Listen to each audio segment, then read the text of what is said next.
Hi guys, in this video I'm going to show you how to create folders and subfolders in Outlook. So first you can log into your Outlook account in the outlook.com, and then in this page, as you can see in the left side of your screen, you will find all of your tabs or your folders here.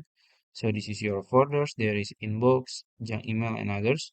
Now, if you want to add new folders in this navigation, you can just click three dots here in your name, and then there is option to create new folder. You can click on it. So you can name it maybe folder one, this for example, and this is your new folder. And how to add subfolders in this folder? So you can just click three dots here again, and there is an option to create new subfolders. So you can just click on it and you can click for subfolders, oops, folder one.